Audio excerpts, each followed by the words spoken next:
दोस्तों आप सभी का स्वागत है इस स्टडी चैनल पे। दोस्तों आज हम सभी पढ़ेंगे किशोर अवस्था में विकास यानी डेवलपमेंट इन एडोलेसेंस। तो चलिए फ्रेंड्स शुरू करते हैं आज का वीडियो। किशोर अवस्था मानव जीवन के विकास की सबसे महत्वपूर्ण अवस्था है। किशोर अवस्था क्या है? मानव जीवन का सबसे महत्वपूर्ण अवस्था है। किलपैट्रिक ने तो इस अवस्था को जीवन का सबसे जटिल काल माना है। जटिल काल किसने माना है? किलपैट्रिक ने।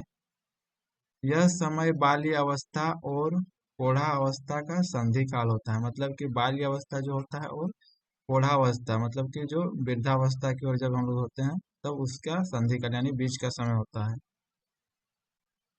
जिसमें वह ना तो बालक ही रह जाता है और ना ही प्रौढ़ ही बन जाता है उस समय। शैक्षिक दृष्टि से किशोर अवस्था के महत्व पर प्रकाश डालते हुए इंग्लैंड की हेडो कमेटी ने अपनी प्रतिवेदन में लिखा है कि 11 या 12 वर्ष की आयु में बालक की नसों में ज्वार उठना आरंभ हो जाता है।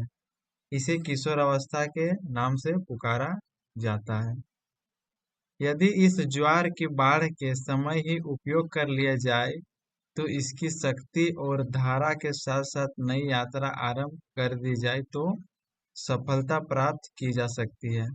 यहाँ पे क्या बोल रहा है कि यदि 11 और 12 वर्ष की आयु में बालक की नसों में ज्वार उठना आरंभ हो जाता है, मतलब कि बहुत ही तूफानी वर, वर्ष होता है, इसे किशोर अवस्था के नाम से पुकारा जाता है। यदि इस ज्वार की बाढ़ के समय को उपयोग कर लिया जाए और इसकी शक्ति और धारा के साथ साथ नई यात्रा आरंभ कर दी जाए तो सफलता प्राप्त किया जा सकता है। स्टैनली हॉल के अनुसार किशोर अवस्था प्रबल दबाव तथा तूफान एवं संघर्ष का काल है। किशोर अवस्था को अंग्रेजी में एडोलेसेंस कहते हैं, जो लैटिन भाषा के एडोलेसियर से बना है, जिसका अर्थ है परिपक्वता की ओर बढ़ा यानी टू ग्रो टू मेच्योरिटी। अतः किशोर अवस्था वह अवस्था है जिसमें बालक परिपक्वता की ओर अग्रसर होता है तथा जिसकी समाप्ति पर वह परिपक्व व्यक्ति बन जाता है। प्रायः 12 से 18 वर्ष की आयु के बीच की अवधि को किशोरावस्था माना जाता है। किशोरावस्था की अवधि क्या होता है? 12 से 18 वर्ष। किशोरावस्था की प्रमुख विशेषताओं को वर्णन करने से पूर्व किशोरावस्था के अंतर्गत समाहित भिन्न भिन्न आयु वर्गों में विशिष्ट विकासात्मक कार्यों को समझना लाभप्रद होगा। तो हम किशोर अवस्था का जो 12 से 18 वर्ष का जो टाइम पीरियड होता है, 12 से 18 उसके बीच में कुछ विकासात्मक कार्य होता है, तो उसको अब हम समझने वाले हैं। पहला विकासात्मक कार्य है, इसको बांटा गया है 12 से 14 वर्ष में। विकासात्मक कार्य यानी progressive activities between 12 to 14 years. इसमें क्या होता है? 12 से 14 वर्ष के बीच में किशोर अवस्था के समय किशोर क्या करते हैं? अपनी पहचान प्राप्त करने का प्रयास करता है, यानी try to find his identify, यानी समाज में कुछ ऐसा करने के लिए खोजता है जिससे उसको पहचान बन जाए। तीव्र शारीरिक परिवर्तन लड़कियों लड़कों की अपेक्षा पहले परिपक्व हो जाती है। उनका शारीरिक परिवर्तन जो होता है, शारीरिक जो परिवर्तन होता है वो तेजी से होता है। लड़कियों में जो होता है वो लड़कों की अपेक्षा तेजी से मैच्योरिटी आ जाता है। मन मौजी, वो अपने मन का मर्जी होना चाहते हैं, या तो इधर उधर घूमना। चौथा है शर्मिला, देखा जाता है शर्मिला। इस टाइम में बच्चे जो है 12 से 14 वर्ष के बीच में थोड़ा शर्मिला महसूस करते हैं। एकांतता में रुचि यानी इंटरेस्ट इन प्राइवेसी, अकेले रहना पसंद करते हैं। स्वयं को अच्छी तरह से अभिव्यक्त कर सकना। नेक्स्ट है भावनाओं के संप्रेषण के लिए शब्दों की अपेक्षा क्रिया का अधिक प्रयोग करना। नेक्स्ट है घनिष्ठ मित्रता महत्वपूर्ण है, मतलब क्लोज फ्रेंड को इम्पोर्टेंट मानने लगता है। नेक्स्ट समान उम्र के साथियों से प्रभावित, अपने हम उम्र के साथ जो है दोस्ती बढ़ावा देने लगते हैं, उन्हीं के साथ रहने में ज्यादा समय व्यतीत करते हैं। फिर है समान लिंगी मित्र, मतलब कि लड़का लड़के के साथ और लड़की लड़के के साथ जो है मित्र बनाना पसंद करते हैं, सामूहिक क्रियाकलाप भी करने। उसके बाद माता पिता से कम स्नेह प्रदर्शन करते हैं, यानी माता पिता से लगाव धीरे धीरे कम होने लगता है। माता पिता को गलत समझना, यानी माता पिता जो बालक को जो है डांटने लगते हैं तो उसको गलत समझने लगता है। वर्तमान पर अधिक ध्यान देना, उसके बाद focus mostly on present, future के बारे में ये सब कुछ नहीं सोचता है। स्वयं के ऊपर कोई मुसीबत ना समझना, वो सोचता है कि feels like nothing bad could possibly happen to him और हर। यहाँ पे अपने ऊपर वो सोचता है कि मेरे ऊपर जो है कोई भी मुसीबत ना हो। उसके बाद है नियमों और मादक पदार्थों के साथ प्रयोग। यहाँ पे क्या experiment with rules and alcoholic things, शराब उराब पीने लगता है। अव्यवहारिक चिंतन, एब्स्ट्रैक्ट थिंकिंग का प्रवृत्ति देखने को मिलता है। नेक्स्ट है दूसरा जो विकासात्मक कार्य, इसको बांटा गया 14 से 17 वर्ष में, यानी प्रोग्रेसिव एक्टिविटीज बिटवीन 14 से 17 वर्ष में क्या क्या करता है, स्वयं के कार्य में शामिल करना, सेल्फ इन्वॉल्वमेंट, कोई भी कार्य में जो है वो शामिल होने लगता है। उसके बाद माता पिता से शिकायत की वे स्वतंत्रता में बाधा उत्पन्न करते हैं।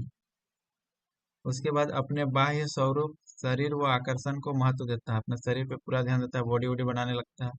अक्सर संबंधों में परिवर्तन, चेंज इन रिलेशनशिप ऑफन। उसके बाद है अभी भी समझना कि उसके ऊपर कोई मुसीबत नहीं आएगी। अभी भी देखिए शुरू वाला जो 12 से 14 वर्ष का आयु था उसमें भी यही चीज समझता था, और अभी भी समझ रहा है कि उसके ऊपर कोई मुसीबत नहीं आएगा। नेक्स्ट है खतरनाक व्यवहारों में स्वयं को डालना, एकदम खतरनाक काम करने लगता है, समाज को दिखाने के लिए सबको अपनी ओर अट्रैक्ट करने का कोशिश करता है। माता पिता के प्रति गुणवत्ता विहीन धारणा, यानी पुअरर ओपिनियन ऑफ पेरेंट, माता पिता के प्रति क्या करता है, गुणवत्ता विहीन व्यवहार करने लगता है। उसके बाद नए मित्र बनाने का प्रयास करता है, इधर उधर घूमता है, नए नए दोस्त बनाना चाहता है। उसके बाद प्रतिस्पर्धात्मक एवं चुनिंदा साथी चुनना, यानी competitive and selective peer groups.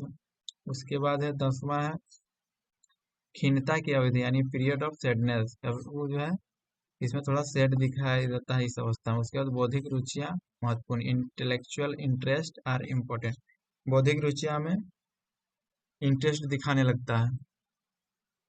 Next है स्नेह और भावेश की भावना, यानी feelings of love and patience, ये प्यार का भावना दिखने लगता है और पेशेंस भी थोड़ा थोड़ा बढ़ने लगता है। सिद्धांतों का विकास होता है, डेवलपमेंट ऑफ प्रिंसिपल्स।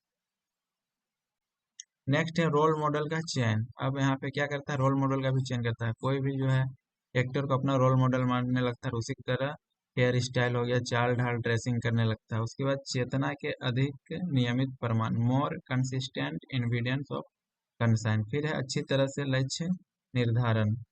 फिर है नैतिक तर्क में रुचि। नेक्स्ट है तीसरा 17 से 19 वर्ष, एक्चुअल में क्या होता है 18 वर्ष तक ही होता है किशोर अवस्था, लेकिन 19 वर्ष का भी कुछ समय तक देखा जाता है। उसके बाद पक्की पहचान, एकदम पूरा आइडेंटिटी एकदम पूरा बनाने की कोशिश करता है। उसके बाद संतुष्टि पर नियंत्रण, कैन डिले ग्रेटिफिकेशन। उसके बाद आर पार का विचार, थिंग्स आइडिया थ्रो। नेक्स्ट है शब्दों में भावात्मक अभिव्यक्तिकरण, यानी expresses feelings in words. Next है विनोद का तरीका अधिक विकसित, यानी sense of humour more develop, यानी सेंस ऑफ ह्यूमर है इस स्टेज में आते आते डेवलप हो जाता है। नेक्स्ट है छठा रुचियों में स्थायित्व, यानी इंटरेस्ट आर स्टेबल, जो उसका इंटरेस्ट होता है उसमें स्टेबिलिटी आ जाता है। नेक्स्ट है संवेगात्मक स्थिरता, इमोशनल में भी स्टेबिलिटी आ जाता है। नेक्स्ट है स्वतंत्र निर्णय ले सकता है, कैन मेक इंडिपेंडेंट डिसीजन, अपना डिसीजन खुद लेता है। समझौता कर सकता है, अपने कार्यों के प्रति गौरव, यानी प्राइड इन हिज वर्क, अपने कार्य में जो है वो प्राइड फील करता है। नेक्स्ट है अधिक आत्मविश्वासी और आत्मनिर्भर, यानी मोर सेल्फ रिलेंट, यानी आत्मविश्वासी बन जाता है और इंडिपेंडेंट आत्मनिर्भर बनता है। नेक्स्ट है साथी समूह उतना महत्वपूर्ण नहीं होता जितना कि कुछ अच्छे मित्र, अच्छे यानी कि peer group not as important as a few good friend, अच्छे मित्र का ही अब ज्यादा ध्यान देने लगता है, अच्छा मित्र की तरफ ज्यादा दोस्तीदारी धीरे धीरे कम होने लगता है। उसके बाद अन्यों के लिए अधिक चिंता, दूसरे के बारे में ज्यादा चिंता करता है। नेक्स्ट है पुनः माता पिता के सुझाव सुनने लगता है। अब देखिए यहाँ पे लास्ट समय आते आते क्या था, पुनः जो अपने माता पिता की बातों को सुनने लगता है। उसके बाद भविष्य के लिए अत्यधिक चिंता, अपने लाइफ के बारे में वो चिंता भी करने लगता है। उसके बाद स्वयं की जीवन भूमिका के बारे में सोचना, थिंग्स अबाउट हिज यार लाइफ, यहाँ पे वही लिखा है अपने लाइफ के बारे में सोचता है। उसके बाद संबंधों में गंभीरता, यानी कंसर्न विथ सीरियस रिलेशनशिप, यानी रिलेशनशिप का भी गंभीर से चिंता करने लगता है। उसके बाद लाभदायक अंतर्दृष्टि, यूजफुल इंसाइट। नेक्स्ट है लक्ष्य निर्धारित कर उन्हें प्राप्त करने का प्रयास करता है, कोई टारगेट को अचीव करने के लिए उसको फॉलो करने लगता है। उसके बाद सामाजिक संस्थाओं और सांस्कृतिक परंपराओं को स्वीकार करना। सामाजिक जो संस्था होता है और सांस्कृतिक कार्यक्रम में पार्टिसिपेट भी करने लगता है। लास्ट है अन्य व्यक्तियों की अपेक्षा स्वयं के लिए किशोरों की दृष्टि पर आधारित आत्मविश्वास, यानी self esteem is based on the adolescent view of himself herself rather than other people, यानी कि अन्य व्यक्तियों की अपेक्षा स्वयं के लिए किशोरों की दृष्टि पर आधारित आत्मविश्वास, अपने जो दूसरों की अपेक्षा खुद पर जो है वो विश्वास ज्यादा करने लगता है।